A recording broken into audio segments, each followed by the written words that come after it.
Welcome. Oh my gosh. Welcome to the premiere of Penned, the Writer's Utopia.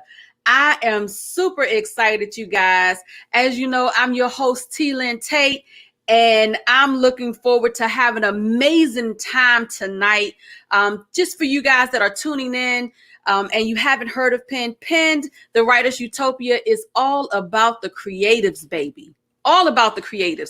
I'm bringing in writers from all mediums. I'm talking bloggers, poets, authors, journalists, screenwriters, playwrights, you name it, we have them. And I'm telling you, it's going to be an amazing season as we talk about the writing process, the inspiration, and just the creative process altogether.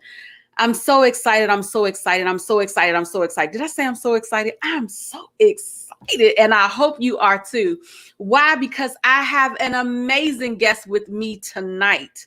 Listen, so many words I could say about this young lady. I love her so much. You guys that know me, I don't have a problem with saying she's one of my favorite people, y'all. She is a veteran. She's an educator. And last but certainly not least, and most importantly, especially for this broadcast, she is an author and a poet, y'all. I'm talking about none other than Miss Tammarrah Addison. Come on in, Tammarrah, and welcome to the Writer's Utopia. She coming, y'all. There she is. Welcome to the Writer's Utopia. Welcome. How are you, baby? I am good. Thanks for asking. I love my introduction. Hey, you listen, I had to do it right. You are an amazing creative, and I love working with you. I love collaborating with you. And so what a way to kick off the very first episode of Penned than having you. Like that's what makes this so fun. So I've already mentioned to people that you are an author and a poet. So let's talk a little bit about that. Tell the audience a little bit about you creatively. Okay, so I am, as you stated, I am a poet, author as well, but I get most of my poetry from my lifestyle, the things that I go through. So my poetry comes from who I am. My surroundings, the people that I meet. That's how I became a creative. I needed an outlet. I needed something to channel my energy and all my stresses and joys. So poetry became the medium. Poetry became the outlet. So I am a poet and an author. So but you know, that's so true, because for most creatives, writing is that outlet for us. Like, it's our way of telling our stories. It's our way of getting out our days and the things that go on. Like, one of my favorite things to do is to journal. And I always tell people my journal is my BFF, right? It doesn't judge me. It allows me to say whatever I need to say. It works as my sounding board. You know what I mean? Like, writing is just that outlet, and journaling is one of my favorite things to do. So what I would like to know from you is, darling, what is one of your favorite things to do when you're creating? When I'm creating, I need to be in a space. My favorite thing is actually sitting in my bedroom in my nice bed. And I actually create in the middle of the night. Like, I can wake up at like 4 and I can finish a poem like at 4:30. So if I'm in the space, I need to be in the space to write. And I can finish a poem within 30 minutes. I'm beginning, middle, and end. So I write in the middle of the night where it's almost done. But I love writing during that time because I've slept and I've had things on my mind. So I'm able to write during that time in my bedroom. I write a lot in my bedroom. Yeah. And I was going to say, and you know what? Another thing about writing at night is, do you find that it's peaceful? Is that another reason why you may like writing at night? Just because of the peace, everything is quiet and you can actually hear yourself think? That's really a great question. I think it is. I mean, in the middle of the night is quiet. I'm able to hear my thoughts. I can read it to myself. I like talking to myself as I write. So I Yeah. love to hear myself say the poem over and over again. So I think Mhm. creating in the middle of the night in my bedroom where it's dark and I only see the screen because I write actually on my cell phone through Oh, notes. okay. So Okay. I'm not the typical pen and paper. My notes section on my cell phone, I put it on and that's how I start creating. Yeah. Listen, I hope you are doing major backups on that phone. Do Why we if doing your that? full Why we saying catalog that? is there. I back nothing up. I'm just no, I don't. But I will tonight. Yes, definitely do that. But that's amazing. And what I love about writers just in general and creatives is we all have our different ways of doing things. Most people I will hear, well, nowadays you start to hear more people say they use their cell phones, especially for keeping quick notes on the go, right?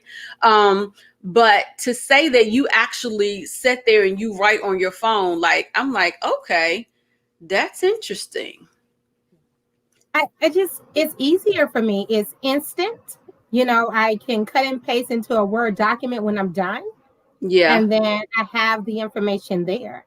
So I use my phone for my notes because I'll hear a thought, I have a saying, and I can easily access it right there with me. I write down the thought and notes, and then I can come back and I actually utilize those sayings in my poem. So for me, this modality of a phone works for me as a writer. So for someone else, doing the traditional pen and paper works for them.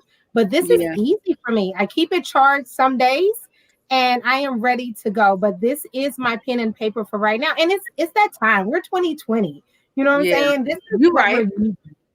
This is what You're we're right. using. You're right. You're right. Yeah, So I'm with the times. so with being a poet, what is your favorite style of poetry? Freestyle. Okay. Freestyle. Um, just freestyle poetry where you're just writing the information. It really doesn't have to have a rhyme scheme because Okay. most times when we are writing, we find our own rhythm. Like I Yeah. find my own rhythm and I end up writing near rhymes. So just writing my thoughts out, I tend to have a rhyme scheme, not even knowing that I'm looking for that word. So Yeah. I love just freestyle writing. I get a lot of ideas basically from the people I'm around. Videos that I watch, it inspires me. So freestyle. And then once I write it down, it just gets a rhythm and a flow. And it So just goes, baby. It it just goes. goes. It's like just being a poet. It's a gift. It's a Yeah. gift. It's a passion. You have to love words. I love words. I love sayings. If someone says something really nice, I'm like, oh, I love it here. I write it down. I was like, I love it here. So I write it down. As you know, I'm an educator. So Yes. I'm an educator. I've been teaching for 13 years and I'm an English teacher. So, of course, I I was about to love say, of words. course. What other kind of Yes. teacher would you be? Actually, I'm drama teacher first because theater is the best. So I'm actually a Yes, drama it teacher by is. trade. And then I teach the second cousin, which is English. But I love the English language. I love new words. I love Yeah. looking up words. So that's how I just love writing freestyle and I utilize it at my job and I utilize it for my passion. Now, I know that you perform and you do a fantastic job. I've seen you perform several times. My question to you is, do you love writing poetry or is your love more for the performance? Is that what we're doing right now?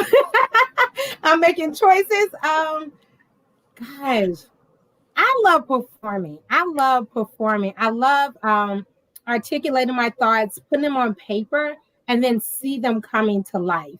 You know Yeah. what I mean? I hate memorizing, but once I have it down, I love performing. I love seeing the audience reaction.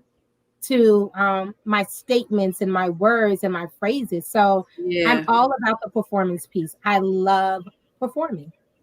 Yeah, because literally I can see that, because in performing the poetry, you literally get to see how your words are impacting your audience. Like when you're writing a book, you don't get to see that. You know what I mean? But performing poetry, absolutely. You get to look in their faces and see oh yeah, that's right. You get to see all of that. So, and even that is even more hype. So, It really is. And poetry is a love language.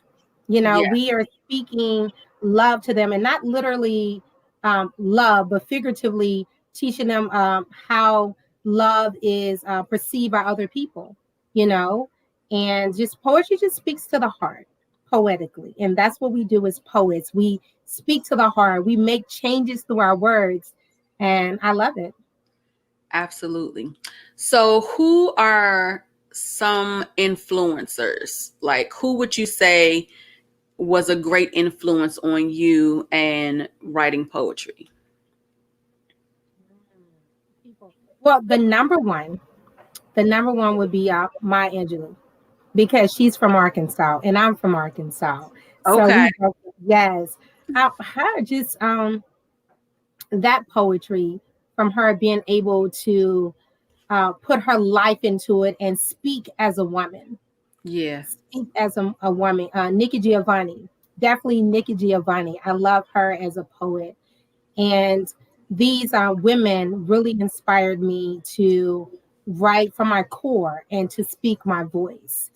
There's other authors and there's also authors that write prose, that just books that I've read that inspire me to speak the truth. I can hear public speakers, and the way that they flow and the way that they talk also inspires me, you Yeah. know? So it's just not one poet. I look at different mediums and I pull from the different mediums, and that's how I am able to do what I do.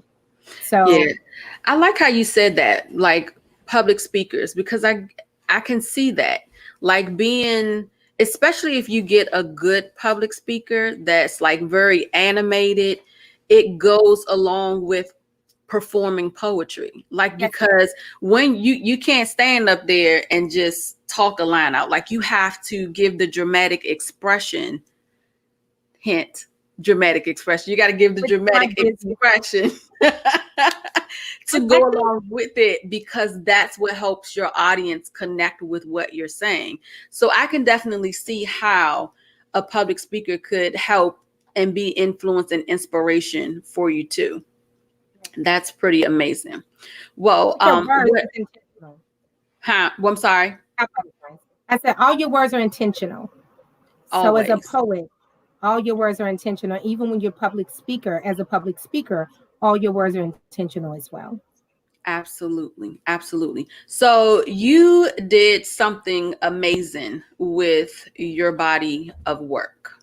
And I do mean it was pretty amazing. You have it behind you, and I have it in front of me. Wait a minute. Uh-oh. Hold on, y'all. Wait a second. I have it in front of me. It is her poetry book, and I'm sorry, the light won't let you see because it just makes it invisible, but that's okay. Thank you, dear. Yes. So she has her lovely book, which is unbossed and unapologetic poetry for the awakened woman. Poetry for the awakened woman. That was so awesome and I actually got to work on that project with you. So tell us a little bit about that book. Thank you. Thank you. So, Unbossed and Unapologetic, Poetry for the Awakened Woman was actually taken from my two spoken word albums. I actually have two spoken word albums out. Unbossed Unapologetic, Superwoman was my first spoken word album. And Yes. then Unbossed Unapologetic, Temerity was my second spoken word album. What I did was I took two of those and actually put it in a book for my audience. So, we all have different people who loves different things. We love people who want to read. We love people Yes. who want to just hear. So what I did was I took it and I put it in this book for all the women to read, and even young girls, because it Yeah. is essentially power boosters for us. it hypes us up. It gives us energy. It allows us to remember who we are as women and remind us that we are super women. And when I say super women, sometimes people have a negative connotation to that. No, it just tells you that you have the power. And what my book does is that it reminds you through the poetry. It reminds you through the poetry. We have things called stand tall. I tell Yeah. women to stand tall through whatever they're going through. I tell them to be pioneers. And pioneers are anyone who's willing to walk their road less traveled, because most of us want to go on the road that most people have. I love Yeah. the ones that I have mobilized. I tell women to mobilize, to stop being apologetic, to stop giving excuses and mobilize. And especially in today's world, we know what's happening today. You Hello. know, Mm-hmm. we need to mobilize. We need to stop giving excuses. So what my poetry book does is it gives you the power boost. It reminds you of who you are, unbossed, unapologetic, superwoman. So that is my poetry book. Awesome. And you have some other great things going on too. So let's talk about that a little bit. What is your next project that you have brewing right now? Oh, I have two projects brewing right now. I have coming in February. I have a brand new podcast. I have a brand new podcast as a spoken Yeah. word artist called The Artist and the Art. So I also look for different creatives and I bring them, give them a platform where they could talk about their art form and how it heals them and how it can heal other people. So I Yeah. give creatives like other than just a dancer or a singer. I'm looking for a wood carver, someone who's carving wood and how that heals them and how they can help other people. You Yeah. know, those who do the henna on the hands, that's creative. You It know, is. how do you do that? How can you become so creative with that? Even those, like you said, T. Lynn, who likes to do journaling. There's people who create journals for other Yes. people in art Yes. forms. So I interview individuals like that and talk about how this art form for them has helped them transition in life and how it can help others. So that podcast is called The Artist and the Art, and that is coming out in February. Awesome. So And I was about to say, I knew that was coming, but come on now. Stop holding out on the other body of work you got. Come on, give yes, it to us now. and as a matter of fact, I hit the studio. I feel so famous. I actually hit the studio this upcoming Saturday to film, not film, but to actually record my third studio album, Spoken Word. And it is called The Poetics of Love, Social Justice, and Empowerment. And I'm telling you, this album is very enlightening. It talks about love. It talks about social justice. Remember, I'm speaking for the time. And most Yeah. poets do that. We speak for the time. And it's about empowerment. So my pieces are definitely going to empower you. You're definitely going to turn it on in your car. You're going to share it with your friends. But it's mostly about you hearing someone else's voice telling you that we hear you, we see you, and we're going to make it through. So my album called The Poetics, Love, Social Justice, and Empowerment will be out late February. So I'm truly, truly excited about that. Awesome sauce. Yeah. I am so very proud of you with all that you're doing. And you keep moving. Now, there is one more thing that I definitely want to talk about before we are out of time, because I thought this was amazing. And this takes us right back to you, the heart of you as a writer. You do workshops for writing love letters. Yes. And I thought when you and I talked about it, I was like, I love it. Because as I told you, that was one of the gifts that I started to give, was writing letters. Like, when the holidays came around, instead of giving, and I used to do it when I was younger, but I went back to it recently to give letters of love. But you have an even more interesting twist to the love letters. So let's talk about you and these love letter workshops. What is it all about? Thank you for asking. On my website, www.tammarrahaddison.com, I actually do have workshops called Love Notes. And when you say love notes, people think it is just really so simple for you to sit down and just write to yourself, but it's Yeah. actually very intimate. It's very intimate where you sit down. It's also very therapeutic where you actually have to tell yourself how much you love yourself by writing words of affirmation. Yes. And most people, when they write, they tend to say negative things. And in my workshop, I give a series of activities. And at the very end of you asking questions about yourself, of you talking about other people, you write a love note to yourself that can be your New Year's resolution. You write a love note to yourself that is therapeutic to remind you that you have been through so much, but Yeah. you will not be taken nor mistaken for something that you're not. You Yeah. write a love note to remind yourself that you are here for a reason. So I had people take the class. They took the first class. They came back for a second class. They came back for a third class because it's so therapeutic to give your own self affirmation. How can Yeah. you allow someone else to tell you that they love you if you can't even tell yourself that That you you love love yourself? you.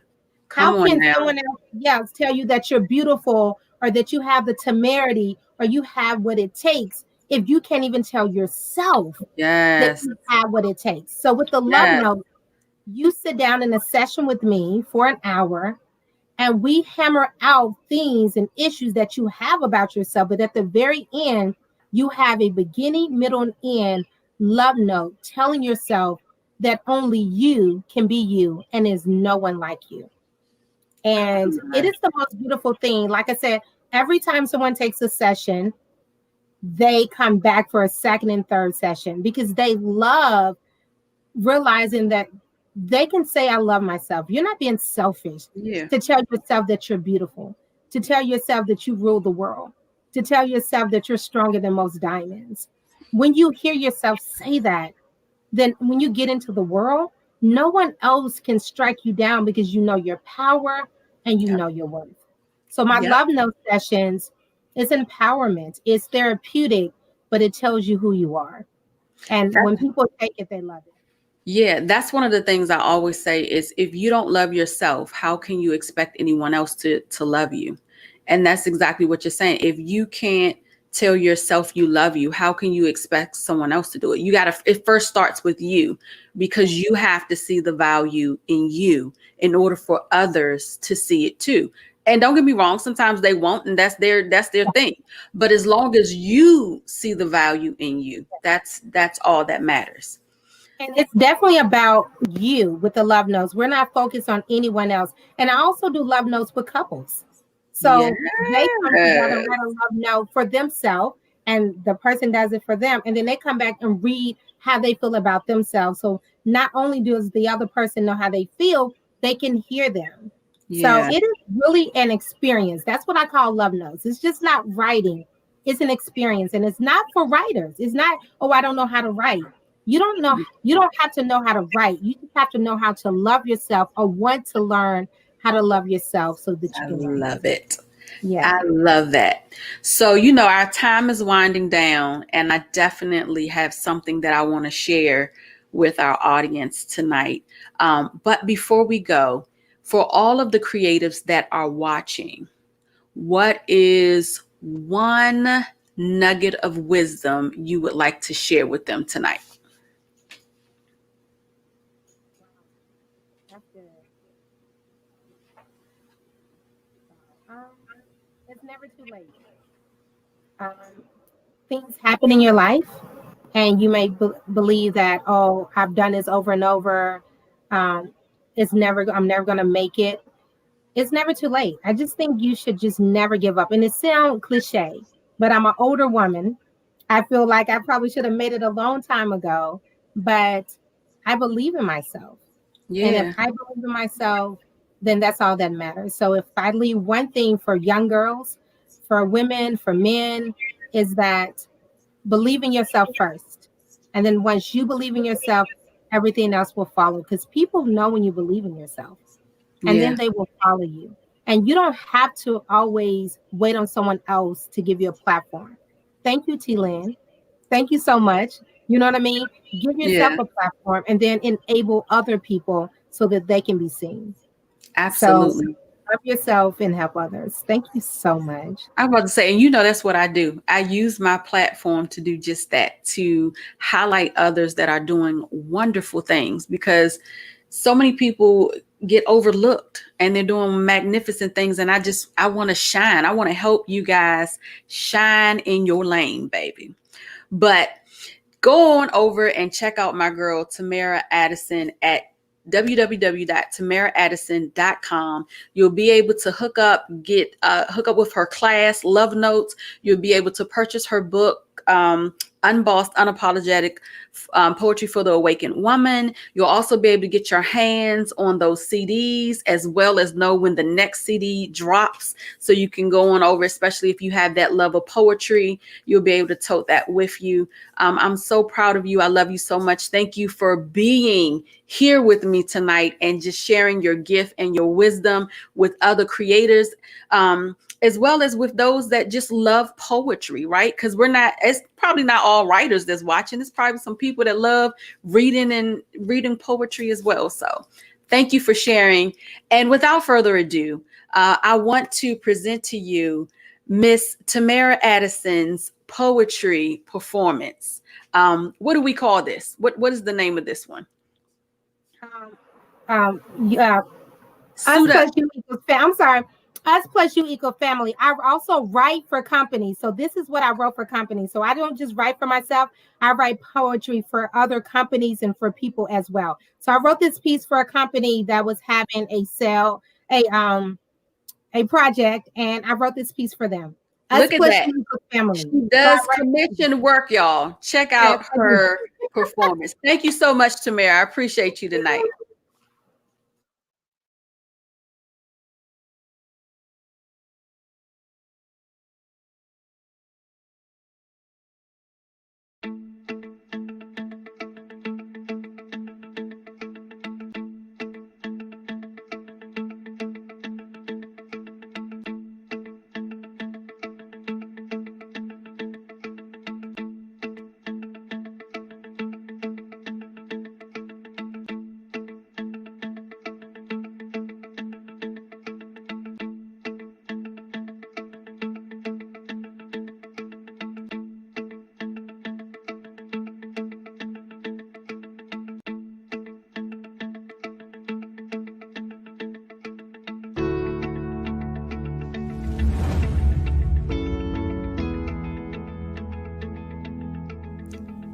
They say you don't get to choose your family.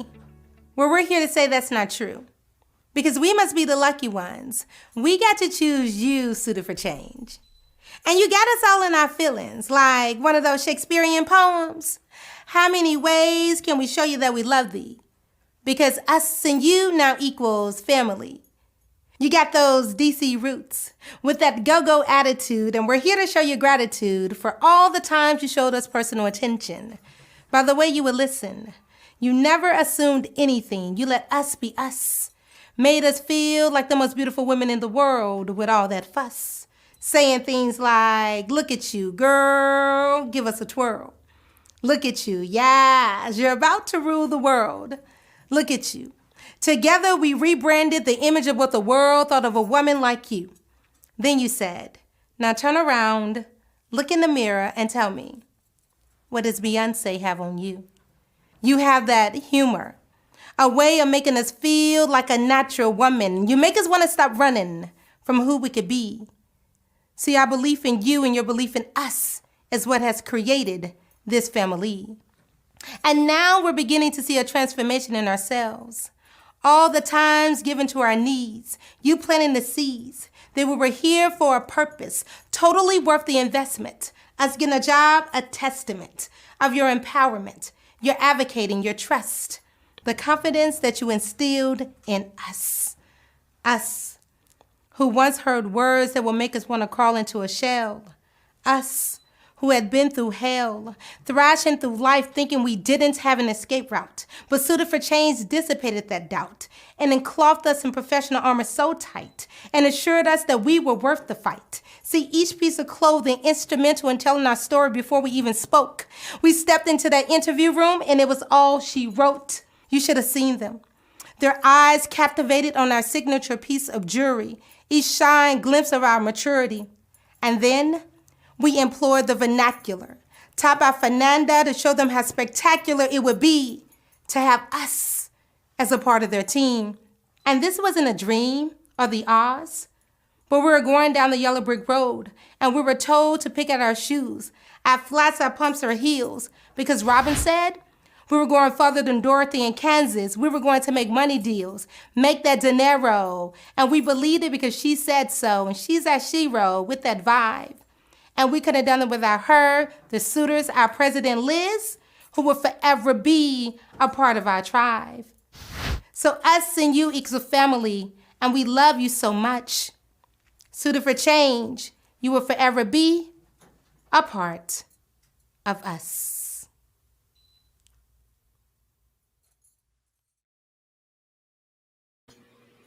What an amazing performance from Tammarrah. I am so grateful to her for just stopping by. And I hope you guys have enjoyed tonight's episode. Oh my goodness. It's the premiere episode, you guys. We did it. We did it. I hope you enjoyed yourself tonight. Please remember to tune in next week. We have another amazing author that's going to be joining us. Miss Melanie Benita will be joining us this coming week on next Tuesday at 8 p.m. You definitely don't want to miss her. She's a phenomenal author, done plenty of co-author projects, and she's always out helping other writers tell their stories. All right. But it has been a great night. But you know what happens? Time flies when we are having fun, you guys. Thank you so much for tuning in tonight. Thank you, Tammarrah, for joining us. I'm so grateful to you. I cannot wait to get this next album when it drops. For all of you all that are writers, remember, writers write. It's not about being perfect. It's about just getting it out. All right. Get it out. Anyway, love you guys. Thank you so much. Remember, today's a great day to make a difference in the lives of those around you. I'm Lynn Tate, and this has been Penned, the Writer's Utopia. See you guys next week. Bye.